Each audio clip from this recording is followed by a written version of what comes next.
Shabbat Shalom. And that's a weak Shabbat Shalom. What's happening? Is Israel in the house? Is this a glorious day or what? Are you overjoyed, filled with joy and overflowing? Beautiful day, man. Amen. Just think we get to come and commune with the Father, the great creator of this universe. What a privilege. What a privilege. Well, I hope that all of you are awake and hope you read the Torah portion, because we're going to kind of look at it today and kind of see what is there for us today. Because that's the question. All of that old stuff back there, does it have any bearing upon our life? What does it mean to us? Is all of these things we're supposed to be doing?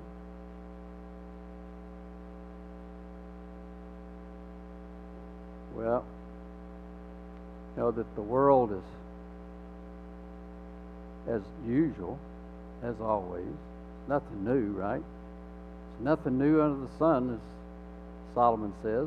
He says, what has been will be again.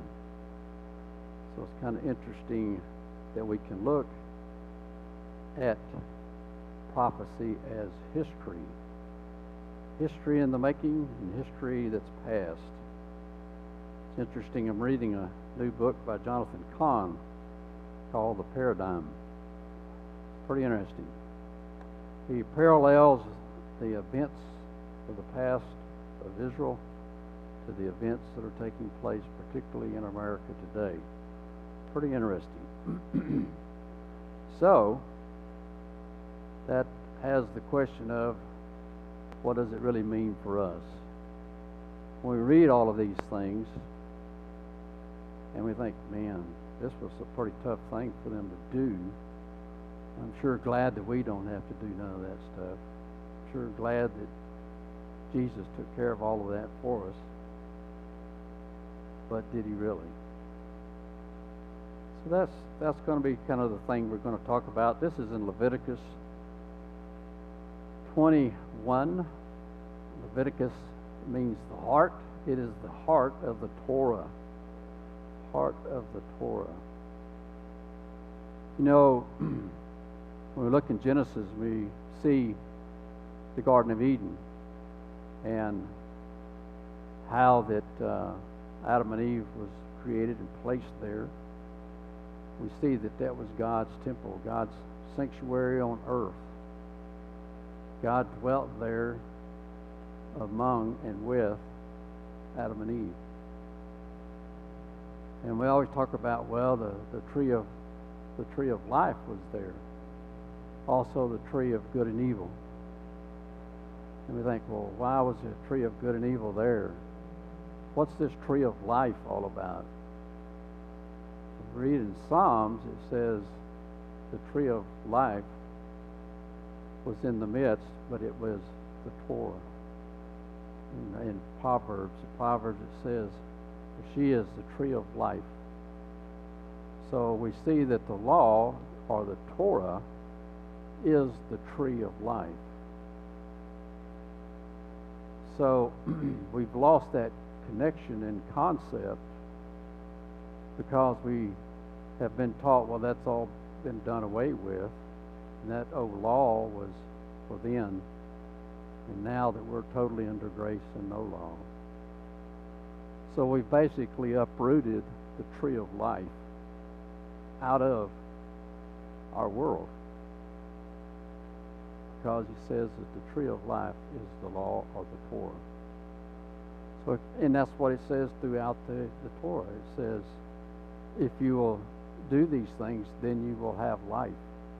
Choose life and not death. So we're going to look at a few things, and starting in Leviticus 21:1.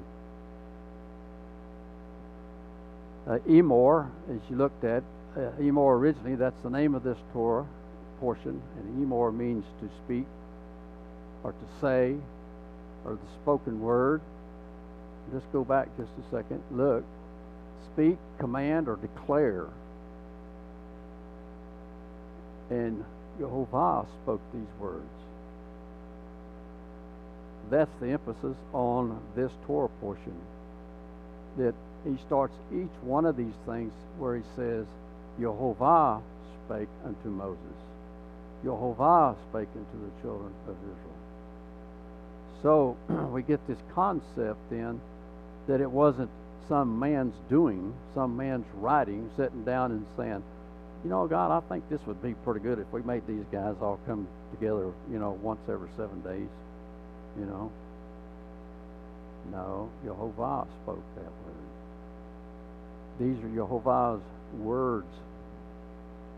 We get lost sometimes in this idea that these feast days and these Shabbats are for only the Jews. That's that old Jewish Sabbath. That's that old Jewish law. That's that old Jewish Ten Commandments even. But he wanted to make it specifically clear in Leviticus 21 starting that I, Jehovah, spoke these words to Moses and told Moses to speak unto the children of Israel. So as we go along, just keep that in mind. Who is the author of this?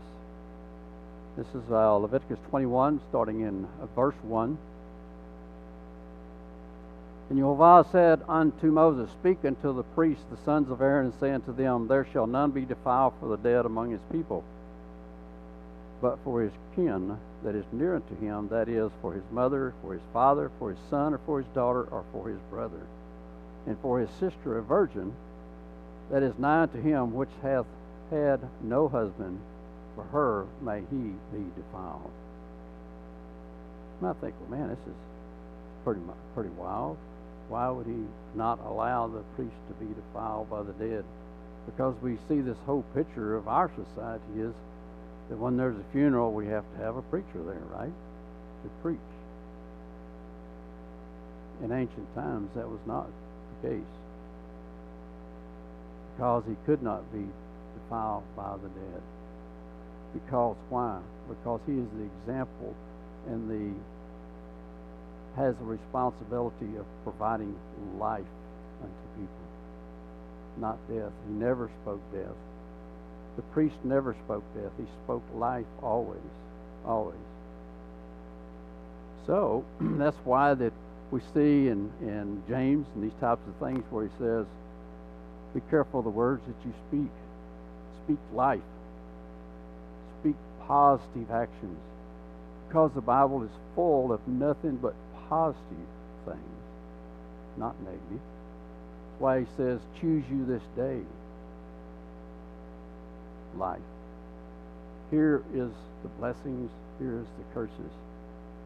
So we're going to go on and talk a little bit more about these things as we delve into Leviticus. But he shall not defile himself, being a chief man among his people, to profane himself. They shall not make baldness upon their heads, neither shall they shave off a corner of their beards, nor make any cuttings in their flesh. They shall be holy unto their Elohim, and not profane the name of their Elohim. For the offerings of Yahweh made by fire, and the bread of their Elohim they do offer. Therefore they shall be holy. You know, if we really took this to really heart, even as pastors and preachers and shepherds and so on and so forth, that you are handling and you are presenting God's holy word. You're called to be holy. We're called to be holy. They shall not take a wife that is a whore or profane, neither shall they take a woman put away from her husband, for he is holy unto his Elohim.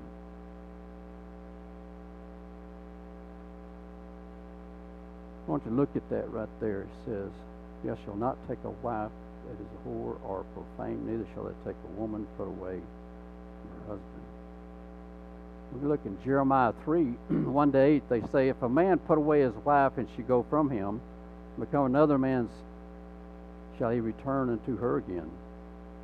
Shall not that land be greatly polluted? But thou hast played the harlot with many lovers. Yet return unto me, saith Jehovah.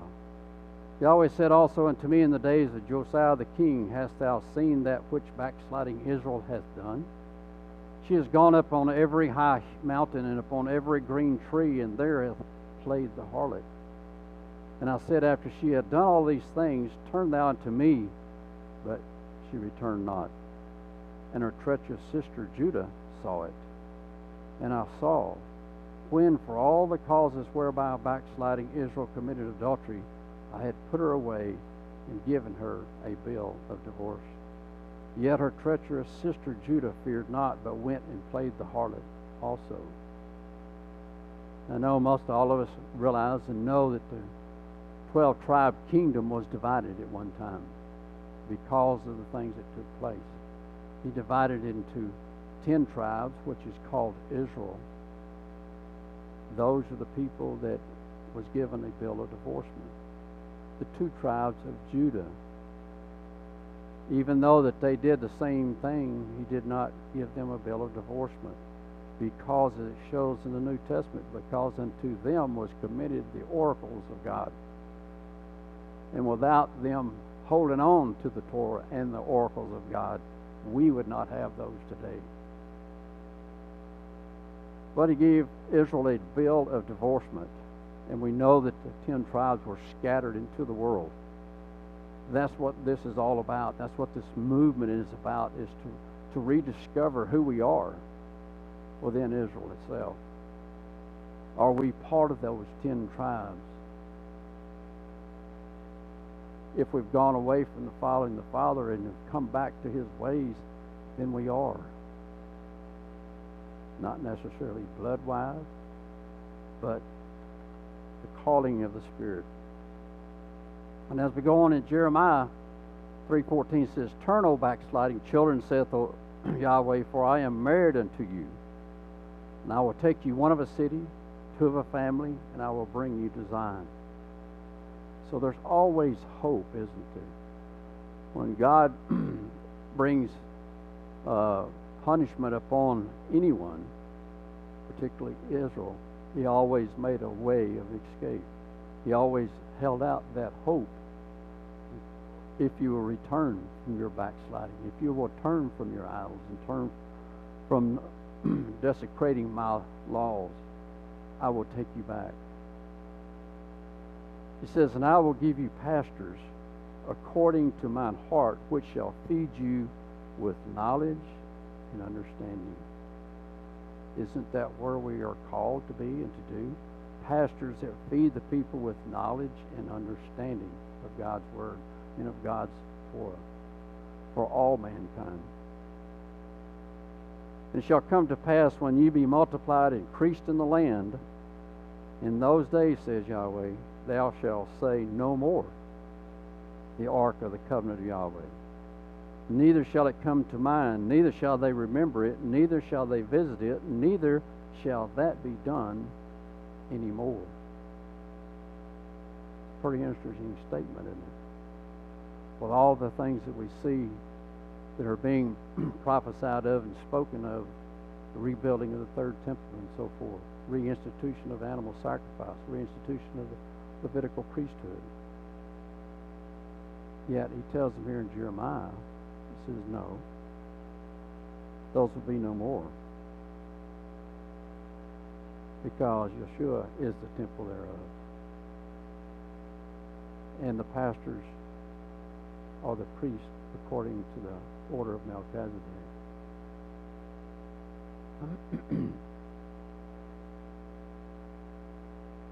So we see in Revelation 14, 1-4, And I looked, and lo, a Lamb stood on the Mount Zion, and with him 144,000, having his name and his Father's name written in their foreheads. And I heard a voice from heaven as the voice of many waters, and as the voice of a great thunder.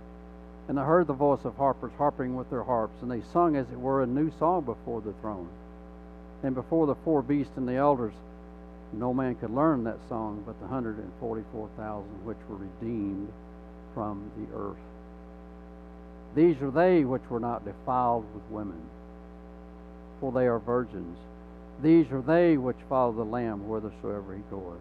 These were redeemed from among men, being the first fruits unto Elohim and to the Lamb. What a glorious thing. You see how this fits into the law concerning the priesthood. How this fits into where that God is calling us to do and to be part of this first fruits unto Elohim and to the Lamb. Because we know that the Lamb is Yeshua, and we know that, that He is going to call forth His bride. And as we read on in Revelation 21:6-10, He said unto me, It is done. I am Alpha and Omega, the beginning and the end. I am the Aleph and the Tav.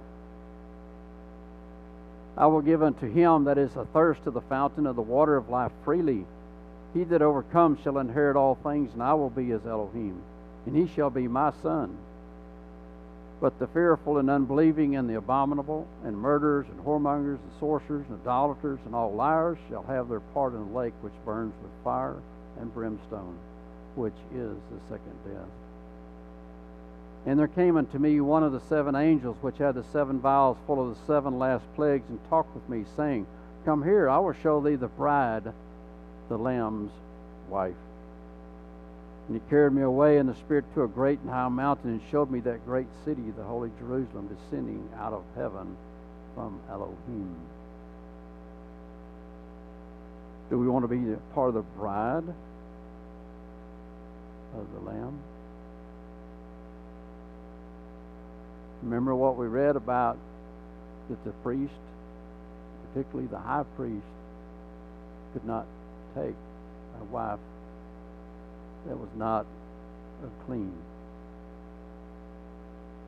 So if we're going to be his bride, then we ourselves have to meet that standard, right?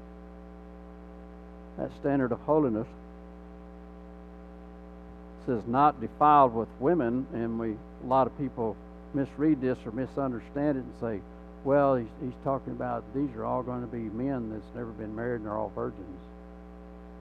No, in reality, that we're not contaminated with the other churches or the other religions of the world that are of pagan descent.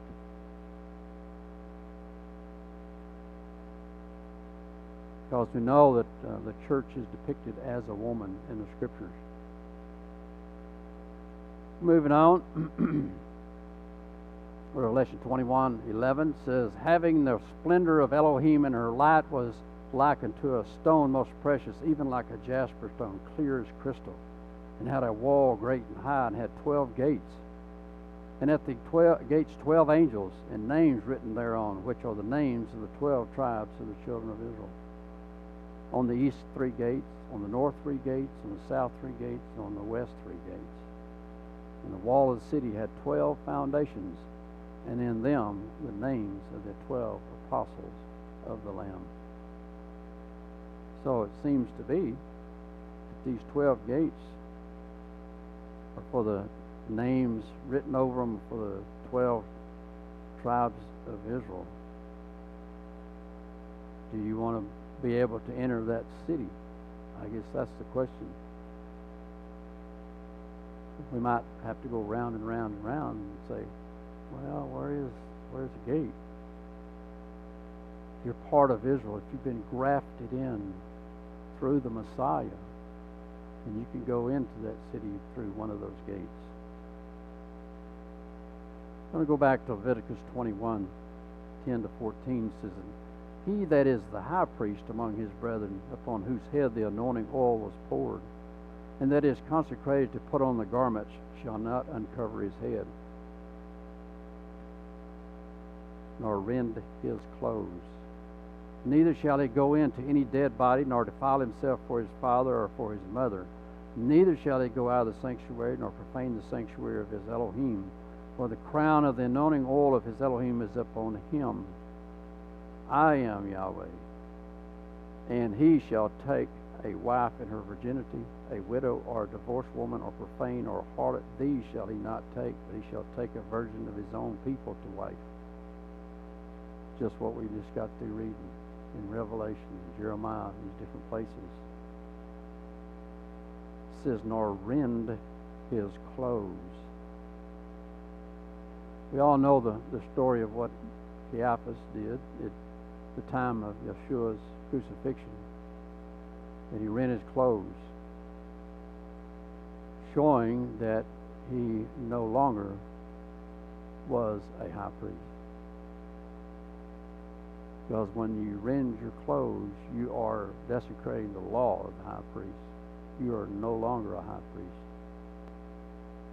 And you think, well, why did he have to do that? Why is that important? The reason that it is because we find in Hebrews where it talks about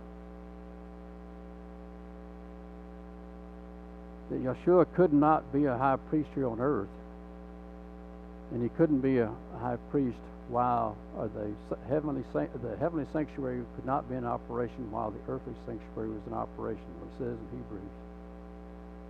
So it had to be an outward show that he was no longer the high priest. That Yeshua became that high priest.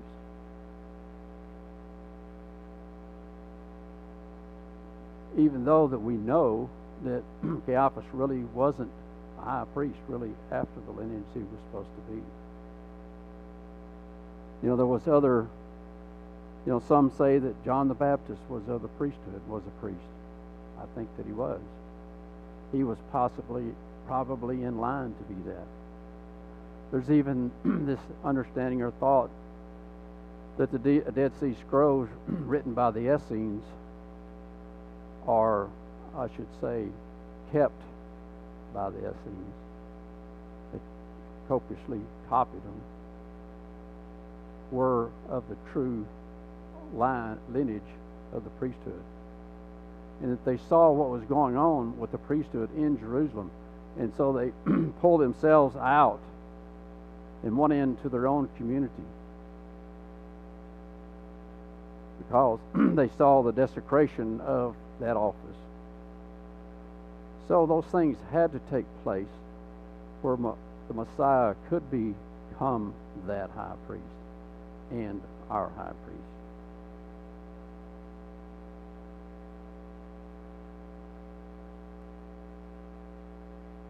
So we're going to go to 1 Peter 2:1. So what does all this have to do with us? How does it fit? We know, and we say that the priestly Levitical priesthood is no longer. Yet we have a lot of people that says it's the opposite. We have a whole nation over there that's still wanting to operate under the Levitical priesthood. 1 Peter 2:1 says, "Wherefore, laying aside all malice and all guile and all hypocrisies and envies and all evil speaking, as newborn babes desire the sincere milk of the word, that you may grow thereby. If so be you have tasted that Jehovah is good. To whom coming as unto a living stone, disallowed indeed of men, but chosen of Yahweh and precious, ye also as lively stones are built up a spiritual house, a holy priesthood, to offer up spiritual sacrifices acceptable to Yahweh by Yeshua the Messiah." That's a big shoes to fill. A holy priesthood. Huge responsibility.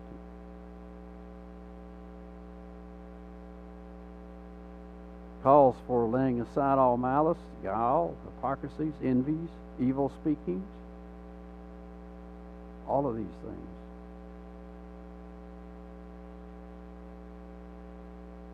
Because there was only one set of laws that was ever put down or written concerning the priesthood. So if we're going to say that Melchizedek is a totally different priesthood, it would have to have laws how it operates, because God operates by law.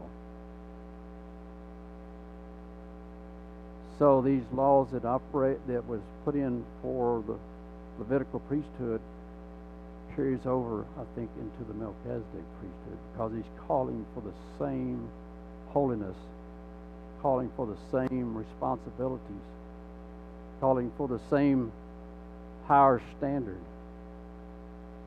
If we also notice that in Leviticus there, where he talks about a man, in God's time there was never a woman priestess. There was judges and these types of things, but never a woman priestess. Why? Because that is the order that God put in place from the very creation, because he created man first, subject under Jehovah, and under him was the woman. But together they make that one person. You know, we can read in historical writings of the Bible, basically that's what happened to Ahab. Ahab was become the king of Israel, and he was convinced that it would be better. And it was a common thing back in those days, and we even see it in England, how that the king had a daughter or a son that would marry a daughter or son of a king of another country to bring about alliances. They have aligned with the Phoenician king's daughter, Jezebel. And what happened? What did she bring into Israel? Every conceivable pagan thing that there was. Because she was a high priestess of Baal. She brought Baal worship in. The sacrificing of their children to Baal. The temple prostitutes, male and female. It wasn't in God's order, was it?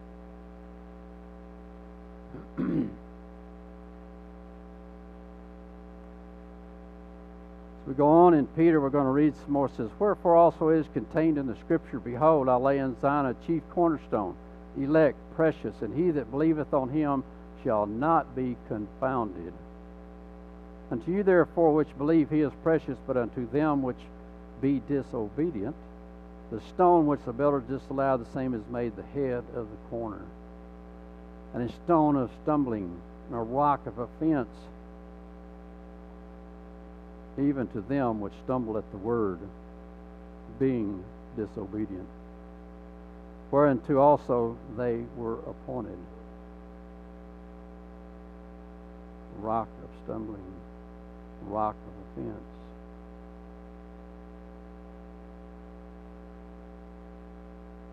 Has the world taken offense at his word? When he says the marriage is between a man and a woman. And I've got a whole community that says, oh, no. They took offense at his words. It says a woman shall not lie with woman, man with man. They said, oh no. They took offense at his word.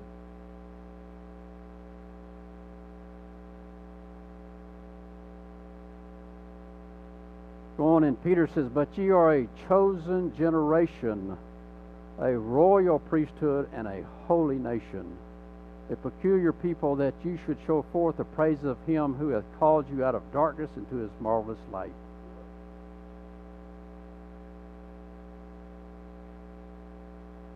A holy nation. Wow. We haven't seen a holy nation in a long, long time, have we?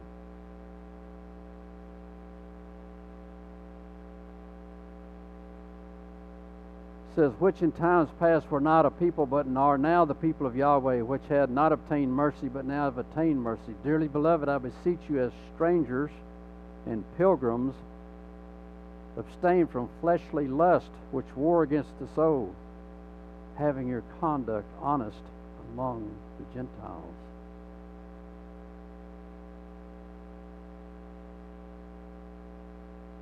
abstain from fleshly lusts which war against the soul. We were just talking about this the other day. Everywhere that you look, sexual lust is being promoted.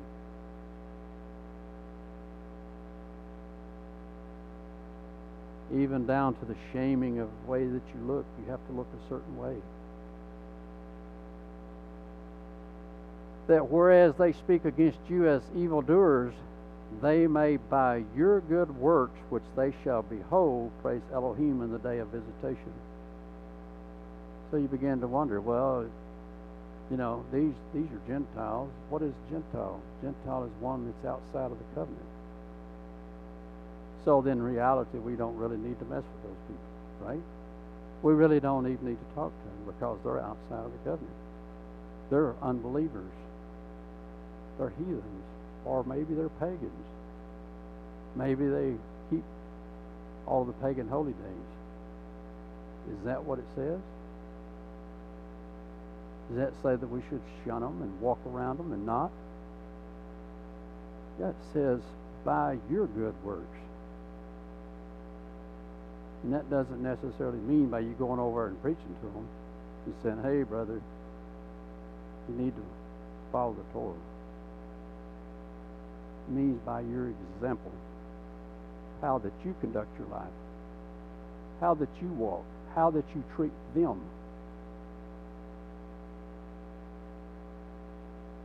It says, by your good works which they shall behold, praise Elohim in the day of visitation, because they're going to remember that.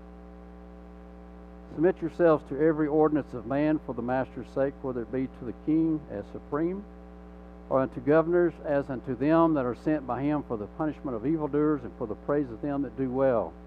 For so is the will of Elohim, that with well-doing you may put to silence the ignorance of foolish men. Doesn't say by your puffed up knowledge that you have, you're going to put their ignorance to silence.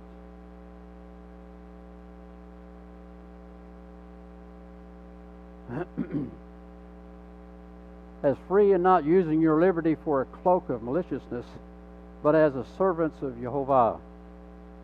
Honor all men. Love the brotherhood. Fear Elohim.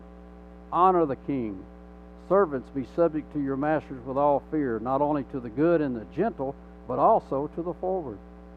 And we think, man, that's crazy.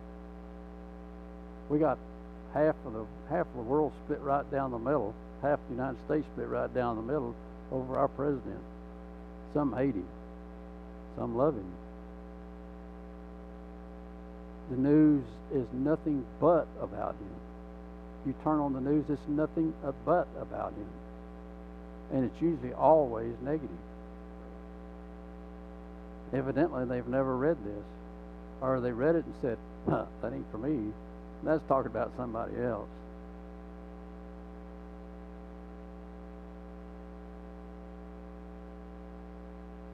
It says, for this is thankworthy if a man for conscience toward Yahweh endure grief, suffering wrongfully. For what renown is it, if when ye be buffeted for your fault, you shall take it patiently?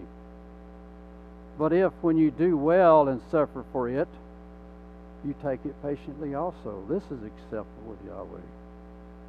But I was right.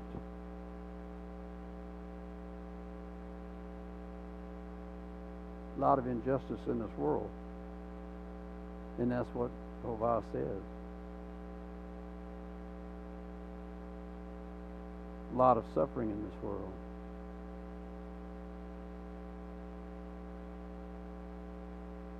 Take it patiently. Pretty hard to do, isn't it?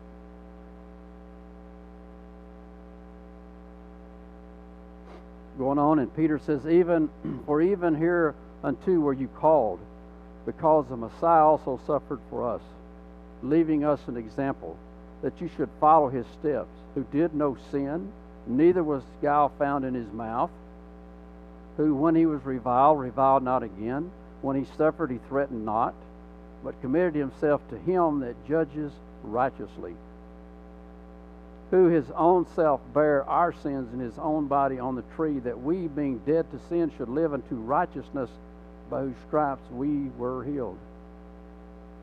For ye were as sheep going astray, but are now returned unto the shepherd and bishop of your soul. You were sheep going astray, but now returned unto the shepherd. Go into Hebrews 7. If therefore perfection were by the Levitical priesthood, for under it the people received the law, what further need was there that another priest should rise after the order of Melchizedek, and not be called after the order of Aaron? For the priesthood being changed, there is made a necessity, a change also of the law. See, there it is, brother, right there. They changed the law. Told you they changed it.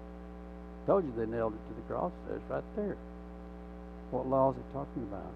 In the same sentence. The priesthood being changed, therefore a necessity to change the law concerning the priesthood. For he of whom these things are spoken pertaineth to another tribe, of which no man gave attendance at the altar. For it is evident that our master sprang out of Judah, of which tribe Moses spake nothing concerning the priesthood. And it is yet far more evident, for that after the similitude of Melchizedek there arise another priest, who is made not after the law of a carnal commandment, but after the power of an endless life. Endless life. You want to have part of that endless life? Partake of the tree of life. How do we partake of the tree of life? We follow his Torah, because he says it is the tree of life. For he testifieth, thou art a priest forever after the order of Melchizedek. But this man, because he continues ever, hath an unchangeable priesthood. Wherefore he is able also to save them to the uttermost that cometh through Elohim, by him, seeing he ever liveth to make intercession for them. Ever lives to make intercession for us.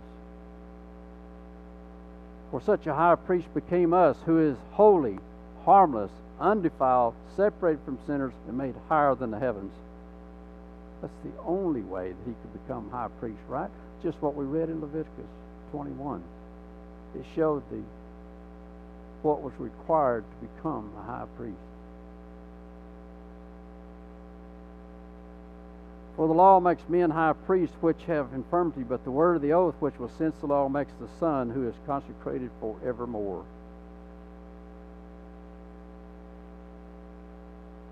Turning now to Leviticus 23.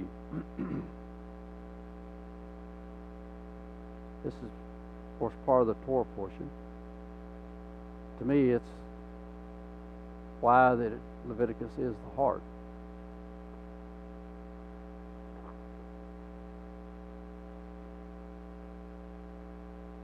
Because this is the heart of the matter. It's your heart of the matter.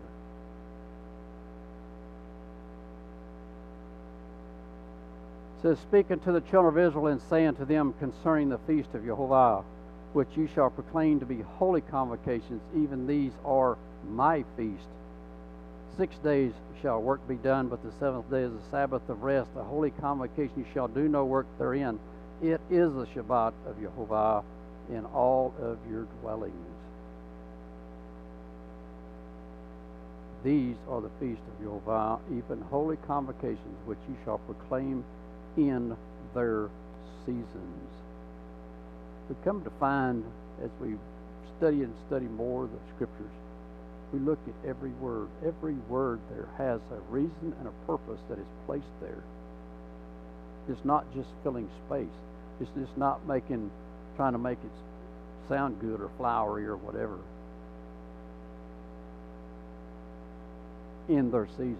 Proclaim in their seasons. You know, this is what we see in Islam.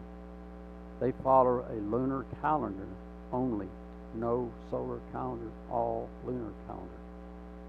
And because of the difference in the length of the year, their holy days roams around the calendar. God wanted to make sure that his people didn't do that. That's why he says, in their seasons.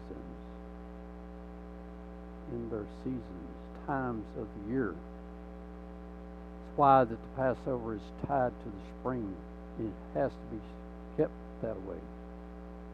That's how that you know that when you proclaim the first month of the year of Aviv, that it's at the right place, because it's in the season of the spring. And if it's not there, then you've miscalculated. It's like we were talking the other day, the question was asked, well, what about the barley? Do we look at the barley to determine that whether or not that the Passover should be this particular month? Well, you know what? If it's calculated correctly, the barley will be there. It's a sign that this is correct. It's not a way post that we have to look at that to determine. No, if the calendar is correct, the barley will be there.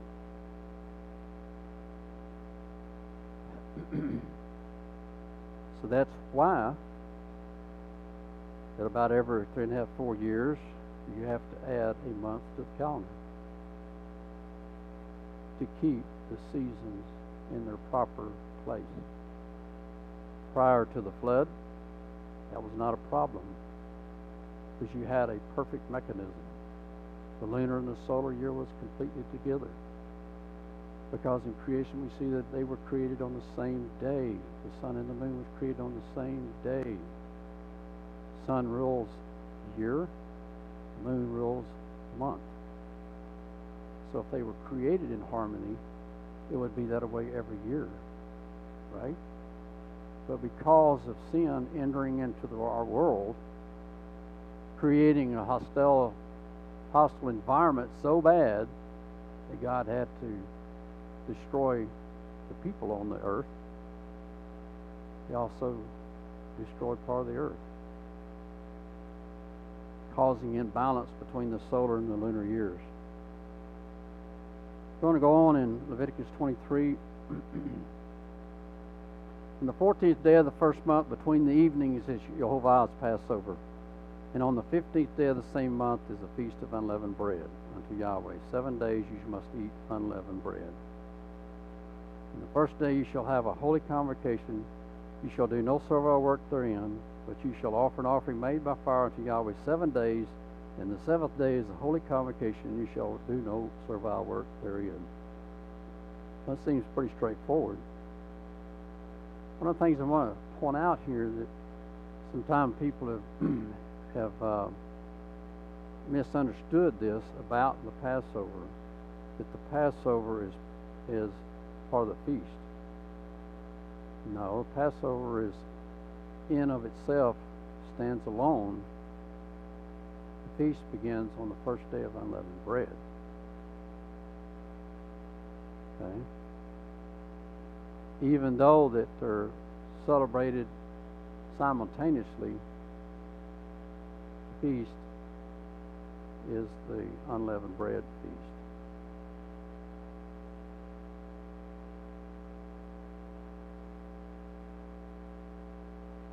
I'm going to look at some things along through here that hope to give us a better understanding of all of this, because there's a lot of things that are going on out there, a lot of different calendars and so on and so forth, and we want to be as accurate, as close as we can get.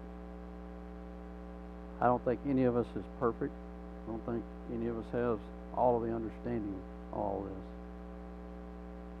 But to try to follow the commands here as close as we can in the fallen state that this world is in.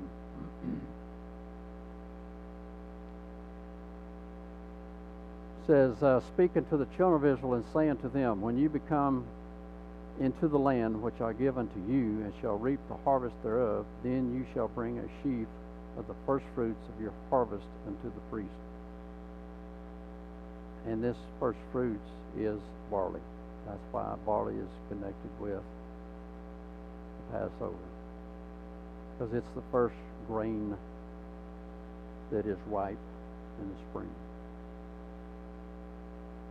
And he shall wave the sheaf before Yahweh to be accepted for you on the morrow after the Shabbat. The priest shall wave it.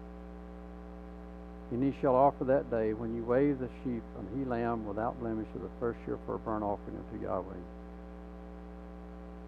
Well, the question probably arises in what tomorrow after what Sabbath is this talking about?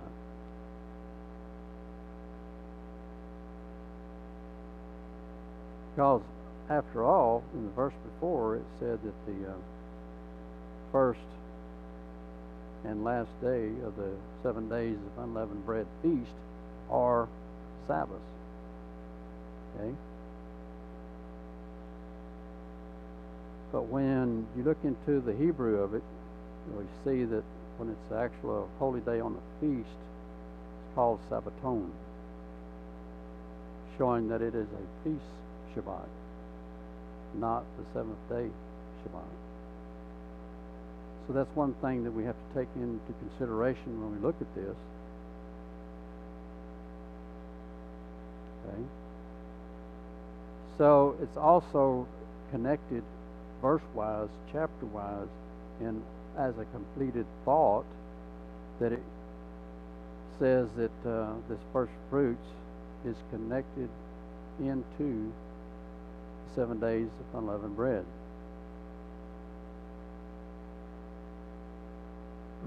I know there's a lot of different things about this. I know that the Orthodox Jews say that this Sabbath that they're talking about is the Sabbaton, is the first day of unleavened bread. So therefore, the count starts then, and therefore Shavuot or Pentecost would roam around on different days of the week. And some people even say that 14, 15, 16, 14th is Passover, 15th is unleavened bread, the 16th is the offering of the wave sheaf. If that be true, then Yeshua's death, burial, and resurrection is incorrect.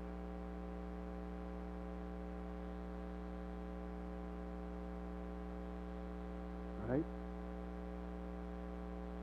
Y'all understand? Have you looked at that? You understand what we're talking about? Understand that you would have to say that Friday was the Passover, Shabbat was the first day of unleavened bread, and that Sunday was wave sheaf offering to make it 14, 15, 16. But we know that it didn't happen that way, because once again he put a signpost in there to make sure that you understood when he says the only sign will be given is the sign of Jonah. 3 days and 3 nights in the heart of the earth. So, as we go on, I want to show you some other things that actually will come into play on this year's Pentecost. And there is, in the calendar that we put out, there is something that was put on the calendar that shouldn't have been. It got it put in the wrong place. Showed the wave sheaf offering on that Sunday of the first day of unleavened bread, and it should have been the next Sunday. And I'll show you why. That it has to be that way. We're going to read. Just back up and read this again. It says, "You shall bring a sheaf of the first fruits of your harvest unto the priest, and he shall wave the sheaf before Yahweh to be accepted for you on the morrow after the Shabbat. The priest shall wave it." Now, if we've established and we understand that Shabbat is a seventh day Shabbat, because that's what hinges this, then we'll understand why that the wave sheaf had to been that next Sunday. Because the Passover this particular year happened on Saturday evening. Okay.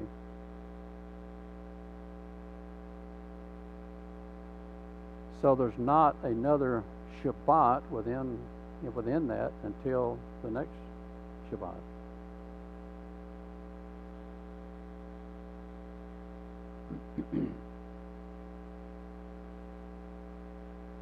And that would be the Shabbat that we would have to start to look at as the tomorrow after that Shabbat. I hope you're understanding of this, because some people have been a little bit confused and asked questions about it. If the Passover had fell upon Friday evening, like, which is really strange, like the Jewish calendar did. I mean, they say that the new moon is a sliver moon, yet the new moon didn't come in the way it came in back here. It would have put it at least on Sunday, the Passover for the Jews, at least. But once again, when man gets involved in manipulating things, because they have these little rules and laws that state that there cannot be two Shabbats back to back. None of the feast days that are Shabbats can fall on a Friday or a Sunday.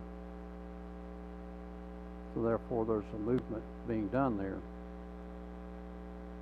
So, as we go on, I want you to look at these things and understand why it's so important that we know when the first fruit, the wave sheaf of the first fruits, was offered back then and today. As we're going to go into John, we're going to see, it says, the first day of the week cometh Miriam Magdalene early, when it was yet dark, into the sepulchre, and seeing the stone taken away from the sepulchre. Yeshua said unto her, touch me not, for I am not yet ascended unto my Father. But go to my brother and say unto them, I ascend unto my Father and your Father, and to my Elohim and your Elohim.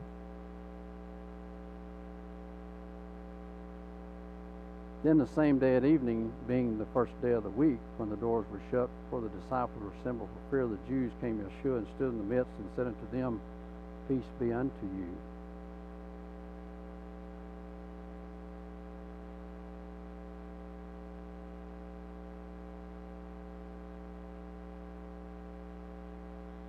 Why do you think that he said not to touch him?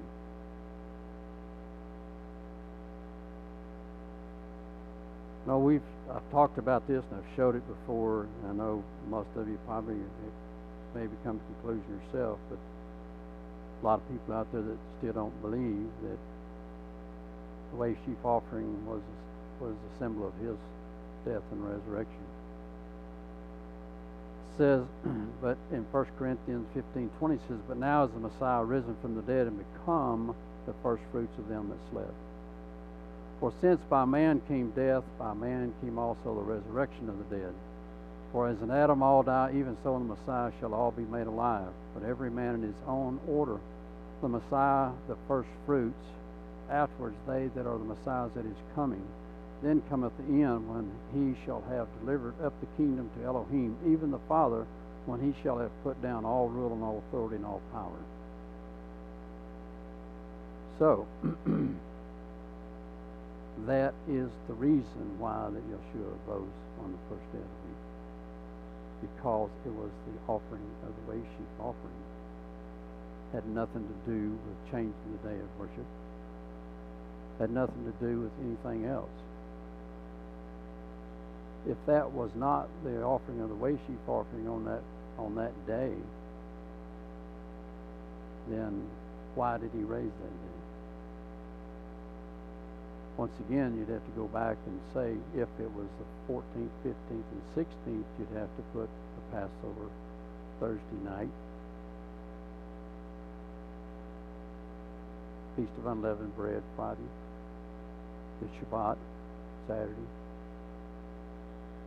the way sheep offering Sunday. But we know that that's not the way it happened. Like most scholars will teach and believe that the Passover was celebrated on a Wednesday evening. So, so these things are pretty important to get right, because it shows that the Messiah is who he said he was and who he said he is. If it would have been wrong at that time, he wouldn't have been able to become that high priest that we read about in Hebrews there, where it says he was without sin, without blemish, without anything wrong with him. So therefore that brings us back to now, and the reason why that you would have to, because the first day of unleavened bread was Sunday, okay? So that the day before the evening of was the 14th, was the Passover, okay? You couldn't count that as the seventh day Sabbath within this week of unleavened bread, but they are tied together. So that's why that the offering of the way sheaf would have been the following Sunday instead of that Sunday, even though, like I said before, it got printed upon the calendar as way sheaf, and it shouldn't have been. So therefore, if you bumped it down to there, then it would show Pentecost being on the 28th instead of the 20th, 27th, I guess it's 27th instead of the 20th, because it's all of how the Passover fell. So I hope that this clears up some matter. I don't know if some of you may never even looked at it or even thought about it or even read the calendar, looked at it, but I'm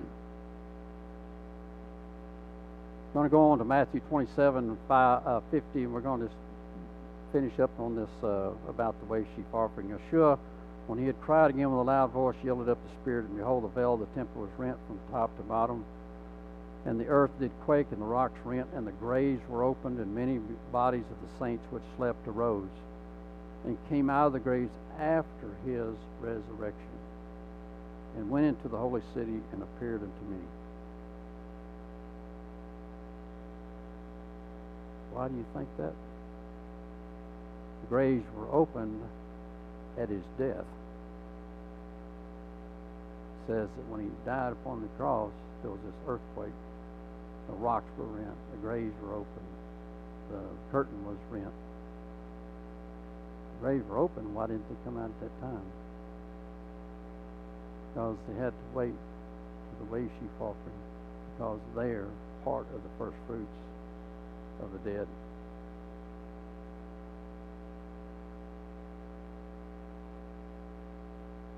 So we're going to go back to Leviticus 23. And the meal offering there shall be 2 tenths deal of fine flour, an offering made by fire unto Yahweh for a sweet savor. Drink offering there shall be of wine. You shall eat neither bread, nor parched corn, nor green ears, until the selfsame day that you have brought an offering unto your Elohim. It shall be a statute forever throughout your generations.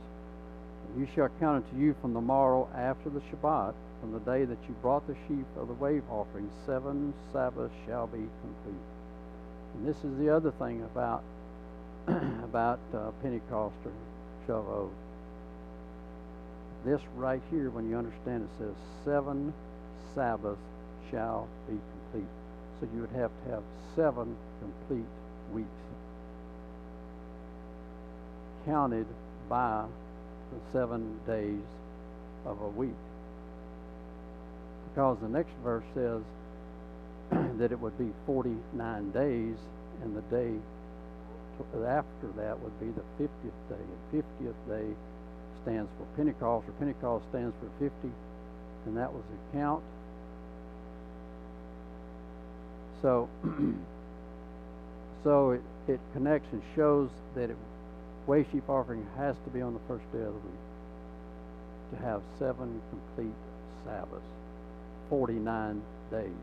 Now, if it left off the 49 days, you could have said, well, you know, even though that the way sheaf you go back and say the way she happened on a Tuesday or a Wednesday, says, well, you know, that next Sabbath it would be a complete Sabbath, but it wouldn't be a complete week.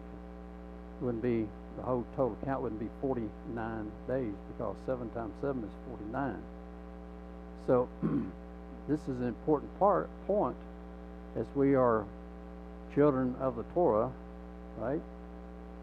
It's important that you know all of these things and that you understand all these things, because there's many people that teaching other things. All right, we're going to move on because we're running probably out of time. Says, even unto the morrow after the seventh Sabbath shall you number 50 days, and you shall offer a new meal offering. Says, even unto the morrow after the seventh Sabbath, the seventh week.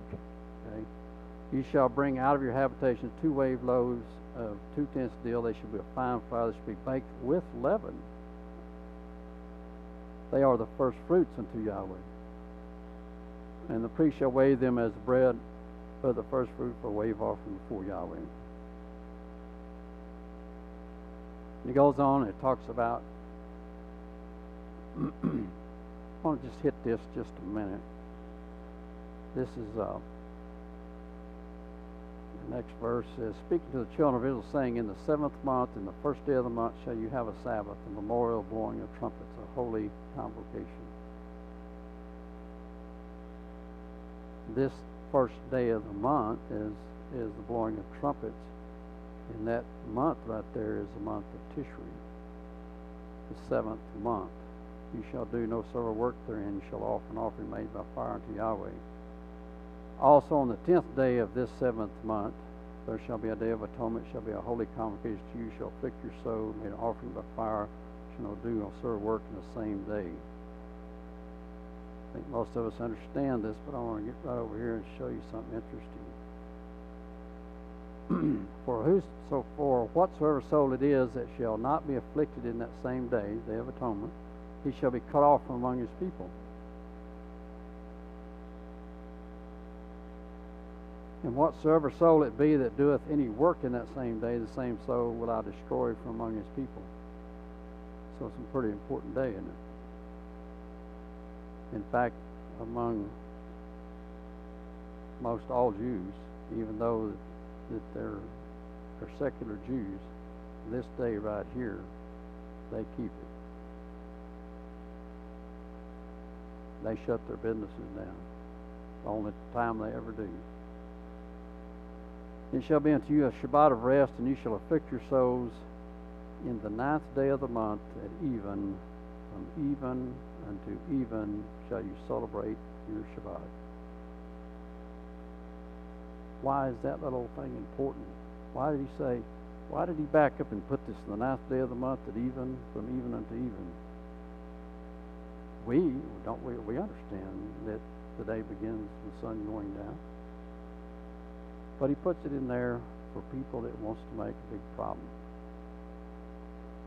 There's people out there right now that says no, that the Shabbat day is only 12 hours long, because in the New Testament Yeshua says, is there not 12 hours in the day?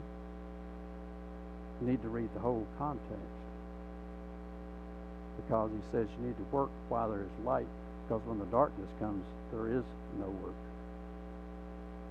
But he put it in there right there, showing you that the day is from even unto even. Not midnight to midnight, not 12 noon to 12 noon, like the Julian calendar was set up, 12 noon to 12 noon. The calendar that's on the wall, Pope Gregory, midnight to midnight. God says no, even unto even. And he shows that it was the evening of the day before that it began.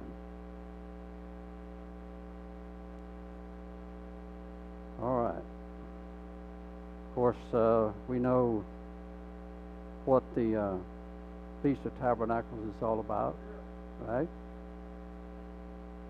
Feast of Tabernacles is about a wedding supper, isn't it? It's about the marriage of the Lamb that we can read about. We'll just read it right quick in Revelation. We'll skip this and go to the next one. It says, let us be glad and rejoice, give honor to him, for the marriage of the Lamb is come, and his wife hath made herself ready. That's what we talked about, right? If we're going to marry a high priest, we have to be holy, unprofaned, not mixed up with a bunch of other pagan worship. He saith unto me, Write, and to her was granted that she should be arrayed in fine linen, clean and white, for the linen, fine linen is the righteousness of saints. He said unto me, Right, blessed are they which are called into the marriage supper of the Lamb. He said, These are the true sayings. And I want to finish with the next one. Leviticus 23:37 says, These are the feast of Yahweh, which you shall proclaim to be holy. And Moses declared unto the children of Israel the feast of Yahweh. And Yahweh commanded us to do all these statutes, to fear Jehovah our Elohim for our good always, that he might preserve us alive as it is this day. And it shall be our righteousness if we observe to do all of these commands before Yahweh our Elohim as he has commanded us. Our righteousness. Anytime that you talk about this, people get all, oh, no, brother. The Bible says your righteousness is as filthy rags. That's correct. Your righteousness is as filthy rags. This is God's righteousness that he puts upon you when you obey and follow his commands. The Shabbats, the feast days, all of those. It says, if you will do that, this is your righteousness. And I will put my righteousness of white robes around you, and you can come into the marriage supper. Are you excited? Shabbat Shalom.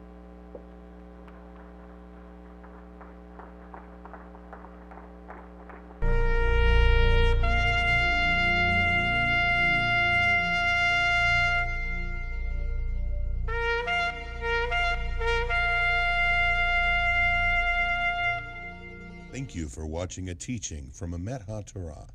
If you are ever in the Odessa area, we would love to welcome you to our Shabbat service, 11 a.m. every Sabbath. For more information or for more teachings, feel free to find us on the web, www.emorhatorohodessa.com. Also, you can find us on Facebook. Thank you. God bless you and your family. Shalom.